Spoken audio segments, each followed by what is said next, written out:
Hey, what's going on, guys? I'm just making this video as a quick update to the bleed build video that I made a couple of days ago. I'm really thankful to anybody that's watched and commented and given feedback. I wasn't expecting as many people to watch the video, but it's been really helpful, especially because some people actually commented and then gave me some further insight that I was unaware of.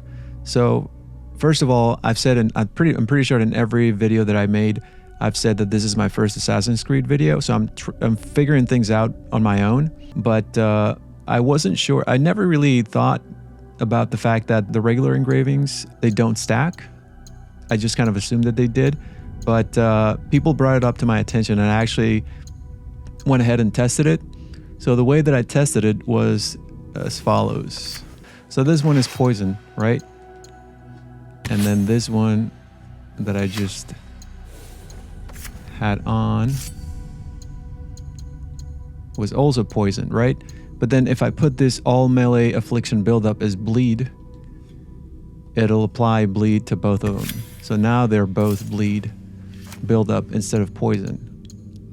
So that's the way that I could confirm that in fact all of the regular engravings work globally.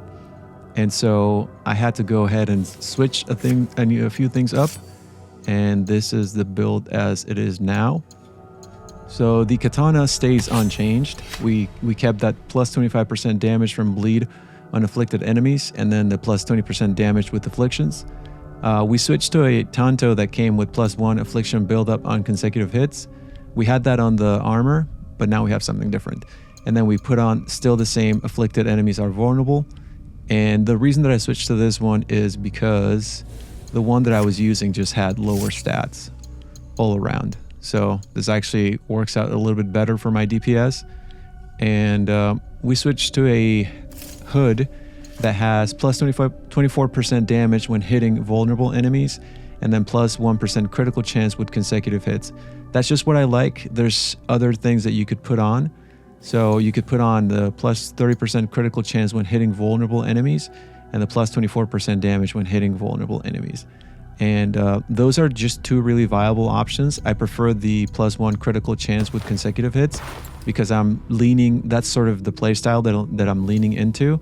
I'm trying to do as much bleed buildup from consecutive hits, and I have bonuses that lean into that. So I was lucky to find this armor that still is the No Apprentice costume. So the No variant of armor sets give you the tool bleed buildup.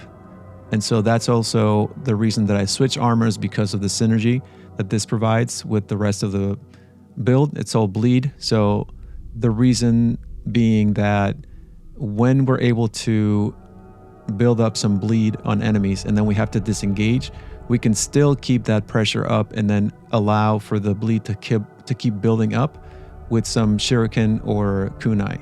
So we're actually leaning into tools for this.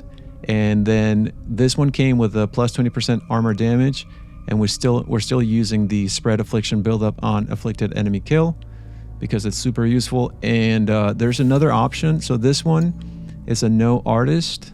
So there's variants of the No armor set, the Apprentice and Artist, right? And I think there's maybe one more. But this one also tool bleed buildup, and then it comes with plus 28% armor damage on hitting afflicted enemies. I just like the standard 20% more because of the uptime that I get. I mean, 8% more.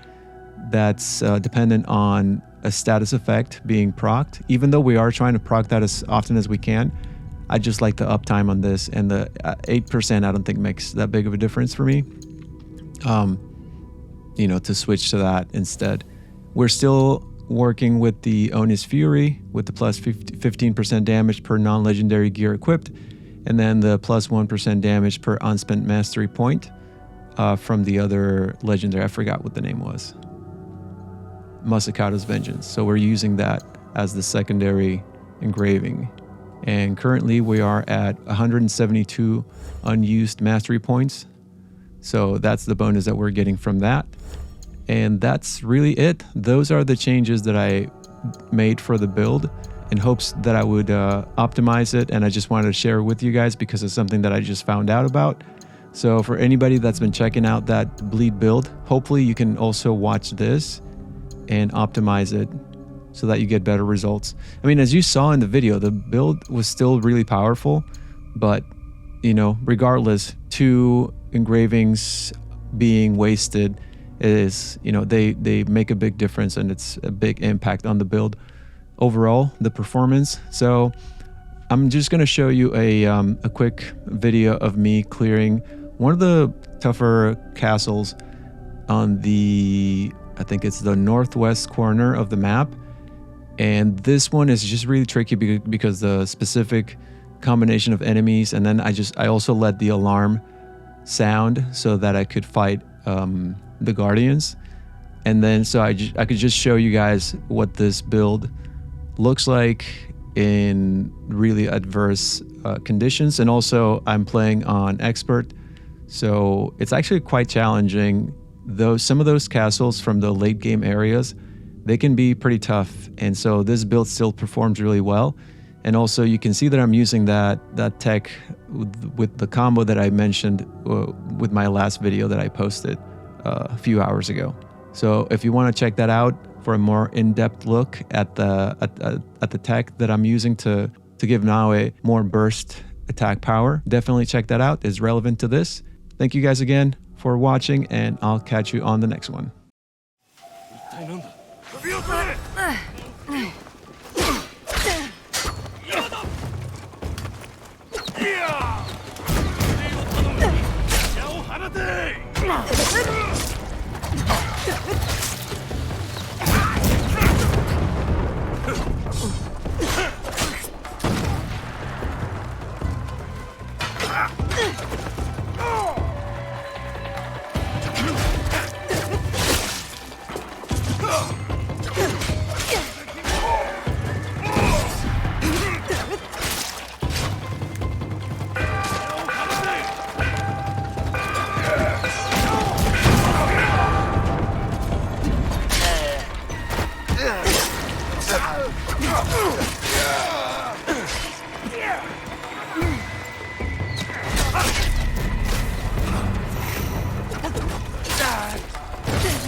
修行が役立ったな。